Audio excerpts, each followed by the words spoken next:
Құрметті оқырманым, әңгімені тыңдамас бұрын каналыма тіркеліп кетуді ұмытпаңыз. Мектеп кезінен жүріп жүрген жігітім әскерге кеткен. Барған соң екеуміз үйленеміз деп хат жазып, екеуміз уәделесіп қойғанбыз. Бірақ туған жеңгем бір құда баласымен таныстырып, арамызға түсті. Менің жігітім бар, маған уақыт құртып әуре болма, деп айтып, екеуміз бірінші таныстықтан соң қоштасып кеткенбіз. Бірақ ол 2 күннен соң алып қашты. Аяқ асты танымайтын жігіттің жары боп шыға келдім. Шынымды айтайын, күйеуімнің түрі маған дым ұнаған жоқ.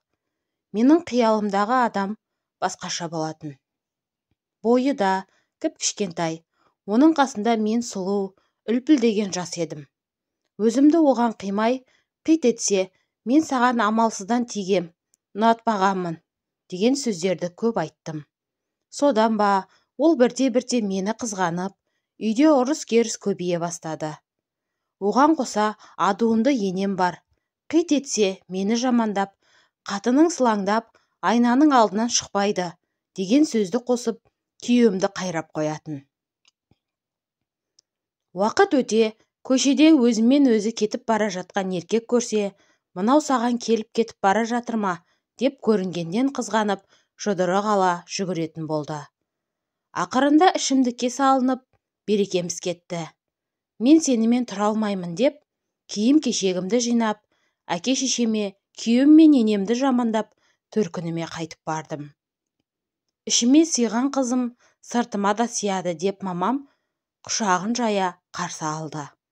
Бірақ ағам мен ініме менің қайтып келгенім жақпады. Жеңгем мен келінім де көзімді ала бере, өзара сыпсыңдап, бөтен екенімді кәдімгідей сездіретін.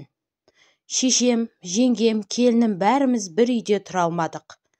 Әсіресе 3 үйдің балаларының басы піспеді.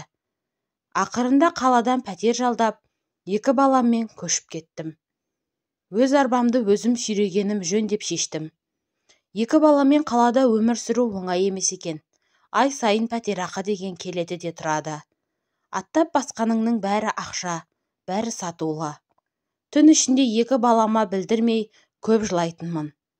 Енем мен күйеуімнің ұрысынан қашқаным мен өмірдің қиындығынан қашып құтыла алмайтынымды жақсы түсіндім. 2 жылда 4 пәтер ауыстырыппын. Қарап отырсам. Енді жайғасып, көңіл жайлана бастағанда, келесі айдың пәтер ақшасы көтеріледі дегенді естисің. Амал жоқ, арзанын іздеп, әркімнен қалған кір-қоңды жуып шайып, қажытып жіберді. Шыны керек. Жалғыздық жанға батады екен. Әсіресе көпшілікке қосылғанда қатты сезіледі. Туыстарының тойына бара қалсаң, күйеуі бар, сіңірлерінің абырой беделіменен биік. Ал мен елеусіз, бір шетте қалып кете берем. Сол себепті көпшілікпен араласуды да шектедім. Өмірдің мәні қалмағандай, осымен бар қызық біткендей жынданып кете жаздадым. Бір күні құрбым үйге жылап келді. Байым ұрды, бүйтті, сөйтті деп жамандады. Мен осы уақытқа дейін оларды ең керемет отбасы, бақытты жандар деп сырттай қызығып жүруші едім. Мынауына таң қалдым. Солай сіңірлерімнің өмірлерін іштей зерттедім. Қарап отырсам, ешқайсысының байы оңып тұрған жоқ. Бірі тойда ішіп алып маймыл болады. Екінші біреуі көпшіліктің көзінше әйелін шешесінен сыбап масқара етеді. Үшіншісі жатып шер жалқау, идеал еркек көрмедім. Мыналардың қасында менің күйеуім тәп-тәуір екен ғой, деп кетіп қалғаныма өкіндім. 10 жыл сайын тамыз айында балаларына мектепке қажетті киім-кешегін түгендеп беру үшін қалаға келетін. Ондай кезде үйге кіргізбей, өзімде шықпай, балаларды сыртқа шығарып жіберіп отыра беретінмін. Бұл жолы ілесіп барып, тамырын басып көрмек болдым. Сөйтіп екеуміз балаларға киім әперіп, дәмханада тамақтандық. 2 балам екеуміздің қатар отырғанымызға шын қуанып, ерекше көңілденіп кетті. Сонда да бірге болайық деп айтуға көкірегім жібермей отырдым. Кеш түсе бастағанда ол бізді үйге әкеп тастады. Үлкенімнің есі кіріп қалған. Ал кішісі әкесін ерекше жақсы көретін. Папа, біздің үйге бір күн қоншы, деп жыларман болды. Сол түні екеуміз көп сөйлестік. Екеуміздің қателік жасағанымызды түсініп, балалар үшін қайта қосылуға шешім қабылдадық. Ертеңіне көлік жалдап, бізді ауылға көшіріп әкетті. Арада біраз жыл өтіп кетсе де, біздің ауылға келіп қайта татуласқанымызға ата-аналарымыз шын қуанды. Енем де баяғыда емес, мінезі жұмсарып қалыпты. Қазір менің қас-қабағыма қарап отырады. Бірақ күйеуімнің бұрынғы әдеті қалмапты. Ол ескі әуеніне қайта басты. Той-томалаққа бара қалса, үйге келгесін міндетті түрде ұрыс айқай-шу шығарды.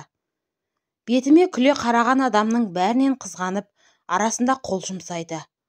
Бірақ амал жоқ, осы өмірді өзім қалап қайта қосылдым. Енді ішім жылап тұрса да, сырт көзге бақытты жан секілді көрінуге тырысамын. Балалардың мазасын алмас үшін күйеуіме ренжімеуге, жаман жақтарын көрсем де көрмегендей болып үнсіз қалуға тырысып бақтым.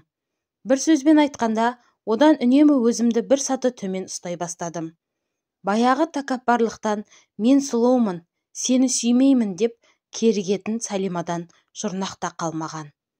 Бұдан не ұттым? Бақыттымын ба? Жоқ па? Оны өзім де білмеймін. Байы бар деген атақты алдым. Бастысы осы.